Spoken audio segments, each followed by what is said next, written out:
আসসালামু আলাইকুম। সংসদে এবার শেয়ার বাজারেও কালো টাকা সাদা করার সুযোগ দেওয়ার দাবি করা হয়েছে। সেই দাবিটি উঠেছে। আমাদের এই সংসদে জানি না আ কারা, কারা কালো টাকার বিরুদ্ধে আছেন। কিন্তু আওয়ামী লীগের যারা এমপি তাদের দেখা যাচ্ছে যে অধিকাংশই কালো টাকা সাদা করার পক্ষে বক্তব্য রাখছেন এবং এখন সেটা শেয়ার বাজারের যে কালো টাকা আছে সেটাও সাদা করা।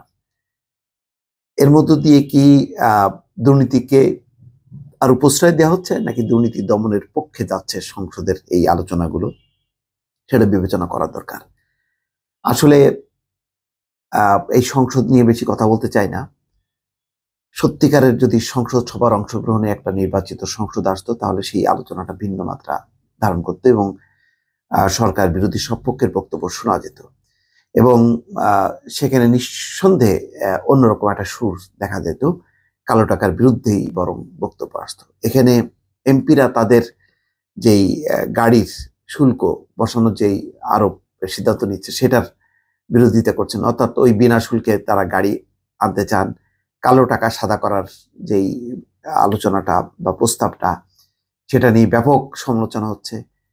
সেটা তো বটেই, তারা আরো বলছেন যে 15% জায়গায় সেটা 5% করার জন্য, অর্থাৎ 5% ট্যাক্স দিয়ে কালো টাকা সাদা করা যাবে। এখন আরেকজন এই আরেক ধাপ বাড়িয়ে গিয়ে বলছেন যে শেয়ার বাজারেও যে কালো টাকা আছে সেটাও যেন সাদা করা যায়। তো তেমনই আলোচনা যে প্রস্তাবিত বাজেটে কালো টাকা সাদা করার যে সুযোগ রাখা হয়েছে তার পক্ষে বক্তব্য দিয়েছেন ক্ষমতাসীন আওয়ামী লীগের 3 জন এমপি। এর মধ্যে এক এমপি শেয়ার বাজারেও কালো টাকা বিনিয়োগের মাধ্যমে সাদা করার সুযোগ দেওয়ার দাবি তুলেছেন। মঙ্গলবার জাতীয় সংসদে সাধারণ বাজেটের উপর আলোচনা হয়। অধিবেশন জুড়ে এমপিরা বাজেটের উপর আলোচনা করেন। 6 তারিখে এই বাজেট উপস্থাপন হয়। বাজেট আলোচনা অংশ নিয়ে কালো টাকা সাদা করার প্রস্তাব নিয়ে 2 ধরনের বক্তব্য দেন আওয়ামী লীগের এমপি জামালপুর 1 আসনের নূর মোহাম্মদ। অতীতেও কালো টাকা সাদা করার সুযোগ ছিল উল্লেখ করেন। বলেন, সরকার কর ফাঁকিদাতাদের বিশেষ সুবিধা দিলেও সৎ করদাতাদের সঙ্গে বৈষম্য করতে পারে না। 15% কর দিয়ে কালো টাকা সাদা করার সুযোগ বৈষম্যমূলক ও অনৈতিক। 2 মাস ধরে শেয়ার বাজারে একেবারে তলানিতে উল্লেখ করে সম্ভব হলে সেখানে কালো টাকা সাদা করার সুযোগ দেওয়ার দাবি করেন। কালো টাকা সাদা করার সুযোগ করবেন। এমপিদের আমদানি করা গাড়ির উপর শুল্ক বসানোর প্রস্তাব পুনর্বিবেচনা করার দাবি জানান সরকারি দলের এই এমপি।